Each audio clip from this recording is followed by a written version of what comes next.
I have always been a big fan of outsider art, or any art that really falls outside of the mainstream. It's part of the reason I started this entire channel, to explore the unexplored corners of the internet. And while my channel has definitely become more political, I still like to indulge in media analysis, even for things that could be considered so bad it's good. Deadly Premonition, for example, is one of my favorite games. It's a batshit crazy Twin Peaks love letter that makes up for its many faults with charm and the sheer gumption and willpower it took to will it into existence. There are plenty of other examples of entertainment that becomes so bad it's good that it transcends its badness. Things like Birdemic, The Room, and Food Fight have all become beloved classics to people who enjoy media that might be terrible, but you can still find some enjoyment in. Which brings me to a recent live stream where I discovered something fascinating, a feature film that is arguably worse written and animated than any of those previously mentioned, and it's free right now on YouTube. For the last 5 years, a retired Arizona newscaster, Brian Beasley, has been quietly working away on short animated projects on his own channel. As we discovered, the content of these projects ranges greatly, including Singing Penguins and overarching love for Seth MacFarlane and the show The Orville, fan videos of Gary Oldman, and bizarre, dreamlike films with no dialogue. And while it's easy to point and laugh at some of the amateurish qualities of these, judging by the comments, Brian is a genuinely passionate creator who is just happy to have people watch his work. And that alone I find to be incredibly inspiring in a way. Which brings me to Dracula's Angel, a feature film released in 2019. At just over an hour and a half long, Dracula's Angel has somehow languished in obscurity with just around 5,000 views. And after watching it, I can almost see why. At first blush, it's so low quality most people would simply turn it off, even if they somehow managed to stumble upon it, but not me. Every aspect of this was highly authored, flawed, but crafted. For all the awful writing, bad voice work, non-existent animations on models with default unbaked lighting, this is still a perfect example of art that, for example, could never be replicated by an AI because it wouldn't know how to make something as flawed as this. And it also wouldn't know how to have fun exploring it. If I could recommend this, I'd say stop watching this video, get a group of friends together, and get some alcohol or weed and have a ball. But for those who simply must know more about it right now, I will also oblige.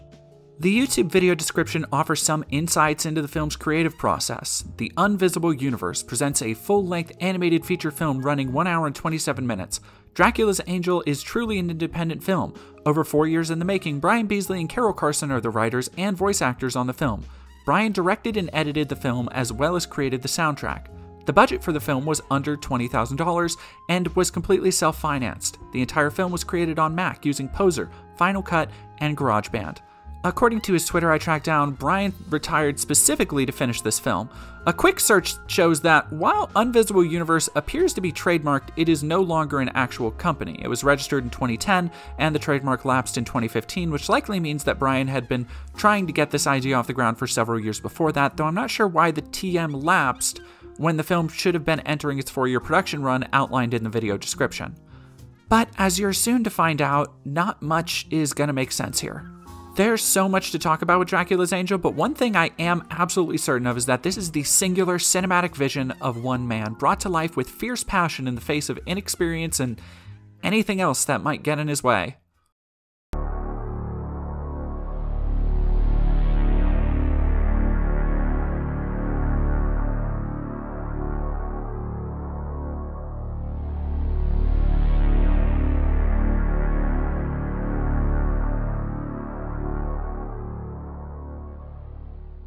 The movie starts with our protagonist Laura, who looks like when I accidentally pinched the nose too much in an Oblivion character creator.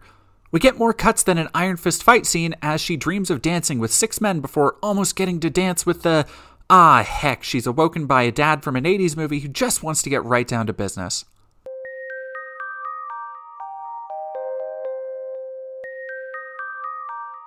Wake up, Laura. You're having one of those dreams again. Damn you. Why did you wake me up? I almost saw his face. What do you mean, his face? The soundtracks here switch rapidly and feel like they're from a Nokia ringtone library in 2003, but to me that's part of this thing's bizarre charm? He doesn't take no for an answer, and so she flips him over like a Unity engine spatula. Her eyes have squares. I wonder if that's important. You see, he's mad because she's into vampire smut like vampire lore. You know, the mid-2000s vampire craze focused a lot on Twilight and True Blood, but not enough on the middle-aged women who were just in it for the lore. I've been pretty patient. I've never treated you like all the other men did. Why don't you just fucking put it out there, David? My father is the asshole I'm running from, or toward. Dr. Freud would be ecstatic. So is she looking for her father or running from men like him? None of it is clear. Ponder these mysteries as she makes like a tree and leaves. Smash cut to the only time I think I've seen a day for night shot in a digital medium. And the soundtrack starts to get funky as we zoom out and then in on our unfinished City Skylines town.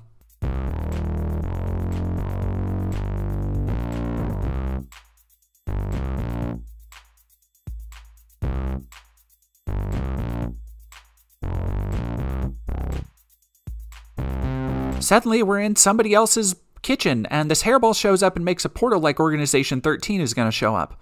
For a few seconds, this is the frame. The film literally just stops mid-zoom like this to load, I guess.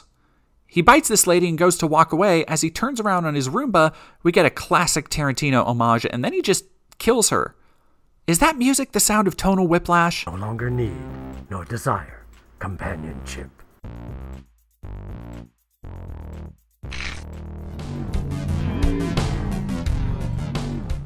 Laura, in her oblivion nose, sniff out a dingy motel to waddle into, and she talks to the bridge troll across the counter about a hotel room. They exchange some playfully flirtatious banter, and this turns into a real will they, won't they nail-biter. Also, I want a paper. Don't believe everything you read, being that folks just love a scandal. Yeah, just like they love friendly New England motel clerks. You paid for the week, whether you stay or not, and that'll be $0.25 for the paper. In her hotel room, she's outlined a paragraph in MS Paint, and the camera flies around the room like a bird trapped indoors. But across town, we've got to zoom and show off our shiny grass to go to Body by Keith. The workout instructor is encouraging the attendees by saying to keep moving if they want to excite those men, but you know what? Never mind, I shouldn't judge. Inexplicably, this character's eyes are piercing blue like she's been on spice. Muad'Dib, is that you? Mr. Keith's shoulders shambles into view, doing his best to not look directly at any of the other horrifying abominations. They pay his wages, and he can't afford to lose any more clients. Suddenly, Bob's big boy starts breakdancing and has to load halfway through. Give him a break, he was rendered on the Xbox 360. And that ass waggle ain't gonna get you nowhere.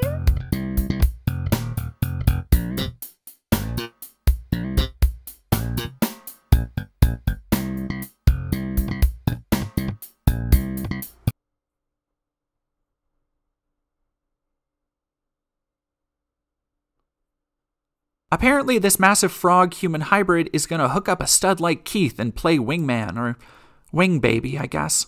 Great job, babe. Are we on for tonight, my big old honey bear? You know me, Denise. I never plan that far ahead. I'll let you know. Keith brushes off some advances from Denise, the fitness instructor. And he obviously has a thing for older women. I'm not judging. I just tend to exhibit more caution when they can ride a sandworm. Is that the lovely lady I have to be nice to? You've heard of kissing cousins. That's my kissing aunt. I'm sorry, what? You've heard of kissing cousins. That's my kissing aunt. As he tries to relocate his shoulders from a perpetual shrug, I notice we never see the aunt's face except for briefly in a mirror and... Oh, I see why now. Didn't I tell you, huh, Keith? Didn't I tell you, huh? Yeah, and as a reward, you can come and watch me work out. There are so many fetishistic dynamics at play here, I can't even begin to break them down. Nobody showed this to Jordan Peterson. He will never stop crying. Back to Laura, who goes to a diner and meets a woman with Keith's same shoulder disease, and they have some riveting dialogue. Where are you staying? The Sunrise Motel. Thought you were new. I know everybody who comes in this place. I'll have the chicken salad sandwich and just a glass of water. By the way the scene ends, I'm assuming she eats the camera, and we get the tastiest lick on the soundtrack yet and go to the Hunter's Odyssey Club.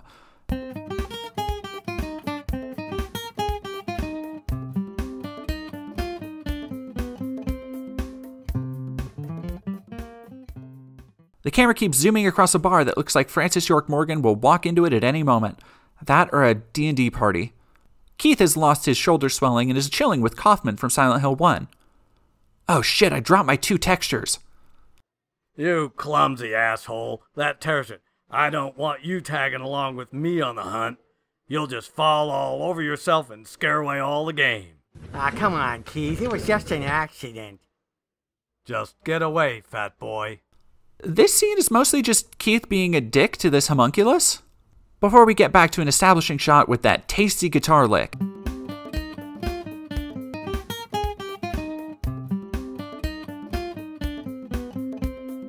Laura's here for a waitress job.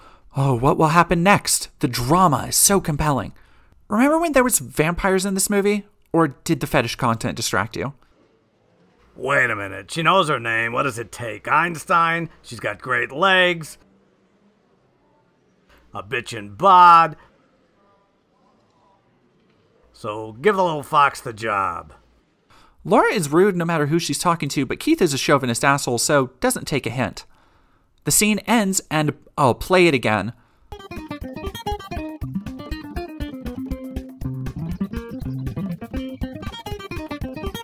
As we zoom into the forest of oversized assets, 2 deer get lost on their way to a big buck hunter audition. And Keith has them dead in his sights when... You can get closer when your turn comes, pussy. This one's mine. Yippee!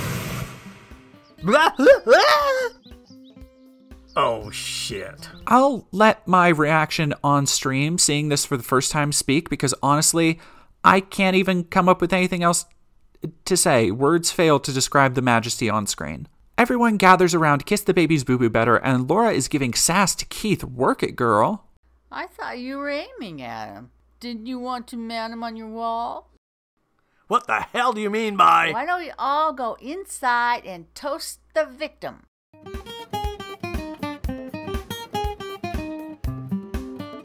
Oh, I love this song. Back at Body by Keith, can I say Keith more?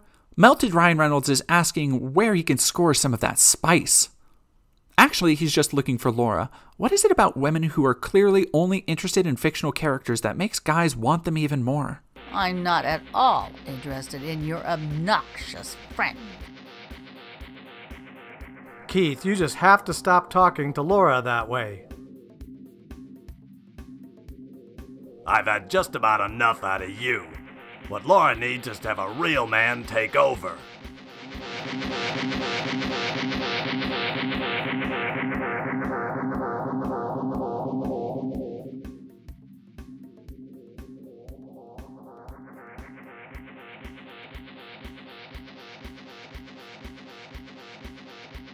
You ain't seen the last of me, Laura. Keith leaves like a dastardly villain, and Laura is back in the bar again? But there's a mysterious character that actually fits the Skyrim asset pack, so she lets him have one drink even though it's past closing. But just as he's about to drink his Lauren juice box dry, Keith comes to save the day, I guess? For some reason, Drac also has a tiny crossbow asset attached to his forehead here. Is this like when a Metal Gear guard sees Snake and gets an exclamation point? Dracula flees, the pair splits up, Keith calls the owner of the bar while I guess Laura goes to a palatial estate we've never seen before. It's Dracula's pad, and we get an FPS sequence like the Doom movie, but with a bizarre PNG artifact over the screen that I can't even begin to guess at what it's supposed to be.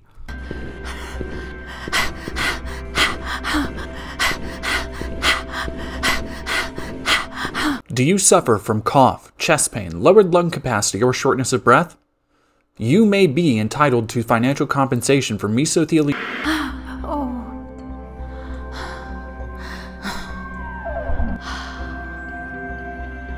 At last, my love, I have found you. When night comes, we will be together. Oh, it's a love story where everyone is an absolute psychopath and nothing makes sense. Keith breaks into Laura's motel and steals her lore guides to share with his buddies for D&D night. They decide to hunt down the animal, and back with Laura, Drac has proposed. Apparently when the food comes to you, that's when you put a ring on it. Dracula here is kind of a why get the milk when you can buy a whole cow kind of guy. Except it's not a cow, it's a human, and not milk, it's blood. I have never in my long life encountered one such as you. Your passion will rejuvenate me. He tells her he's never been with a fangirl, but I'm sure you tell all the girls that, Drac. No, baby, I really mean it. You are the best at that thing I like. Oh.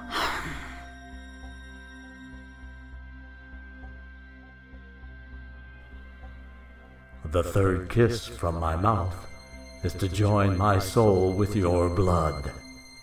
Eat your heart out and rice. This ring is my eternity. And it will seal our eternal life together. The ring shoots out a seed pod, and honestly, who knows what they're doing in there?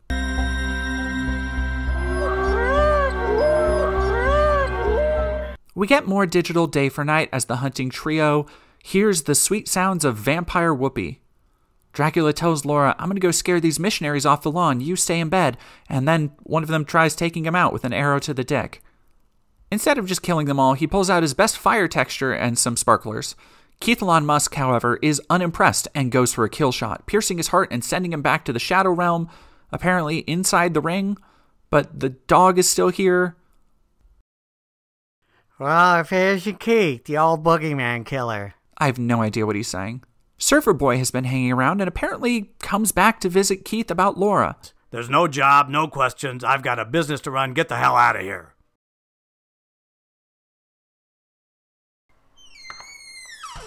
Boy, when he gets his techno ringer like this, there's just no talking to him.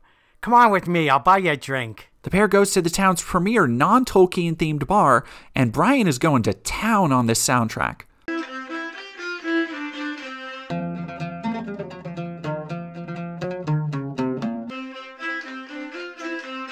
And this one's complete with a bartender with an accent. So, Billy boy, now that you and your new friend Davy have had some of your favorite spirits, let's check the 7 o'clock news and see what's going on in the world today. They discover that Bob was apparently killed at the club, who I guess is this guy's name. The mole man begins freaking out as Seamus O'Flanagan keeps talking in his green shirt and leprechaun accent. This is the sound of the footsteps as the mole man's leaving, by the way.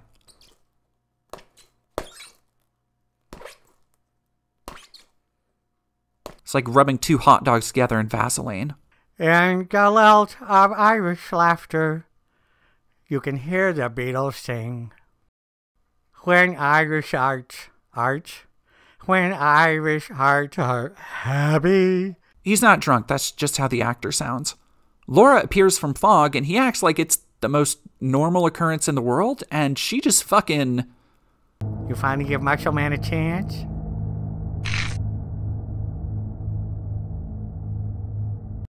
Fatality. So that's the end of that wonderful character. I'm gonna miss him. A cop is asking the one good-looking friend of Keith's about Laura, and I'm not even sure how to describe this accent. Pardon me, Mr. Spencer. Just want a moment of your time. Don't want to bother you, just some routine questioning. The cop leaves, and then Laura's here. And again, he just acts like this is super normal. Laura is talking like William Shatner after some Xannies for some reason.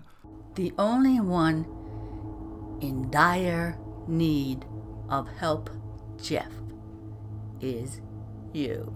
She does her sexy no jutsu, and he's too confused to move or speak, which is honestly the correct reaction to most of this film. All who participated must continue for eternity. Keith has solved the great mystery of who's behind these attacks and simply must go alone to fight the person he believes has killed 3 grown men barehanded. He drives out to the forest of oversized assets to be greeted by a pack of wild wolves that deals him psychic damage. He gets taken in a yellow pod for a session of plant BDSM like Laura's Poison Ivy having some foreplay with Harley Quinn. But then Laura gives this jackass the gift of immortality and then kills him. But why not just kill him? And now apparently Dracula can come back to the land of the living. I've heard of dog people, but having your bridesmaids and your groomsmen all be dogs is pushing it a little far. Oh, but this story isn't over, by the way. The lovers go on a killing spree and the camera has a seizure trying to keep up. Pretty much all these scenes are soundless, but could be improved with various sounds. As an example.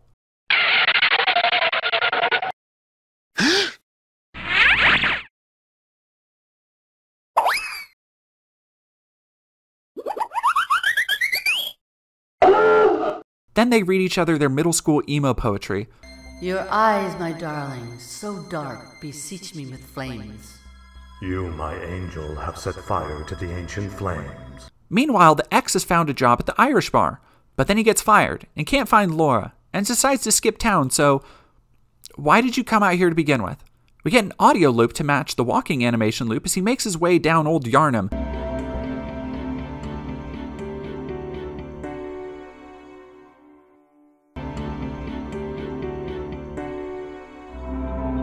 And sees Laura and Drac macking on a lady, and Drac wants Laura to make him a cuck. I wish you to make him part of our web of eternal life, and in this way you shall control and dominate him. Hey, wait just a minute here. I'm not sure exactly what's going on, but I am not about to be controlled or dominated. He tries to waddle his way to escape, but it's futile, and just when all hope seems lost and David looks near to the end, she gets scared off by a Jesus save sign. And from here, it's a full throttle ride to the end with a smash cut to David in a hotel room, apparently waiting for a driver to the airport, but Laura is there. For some reason, after she tried to kill him, he's like, let's talk it out. She uses her vampiric wiles to get him and his glowing hair out of his motel room, and then he goes to attack Drac, and Laura jumps in the way, I guess. It's kind of hard to tell. And together they fly into the night sky, leaving David with a simple rose.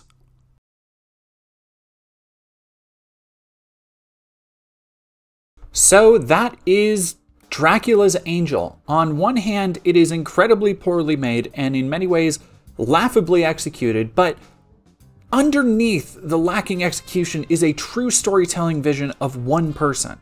To me, it feels inspired from a childhood full of Christopher Lee and Hammer horror films. A pure contribution to the vampire horror genre that has always been kind of cheesy and goofy. There's something bizarrely admirable to me about somebody following their creative vision like that, retiring to finish this 3D film just to put it out for free on YouTube with no knowledge that anybody will ever even see it. And honestly, despite my criticisms and kind of laughing with the movie, I wish more art was being made like this.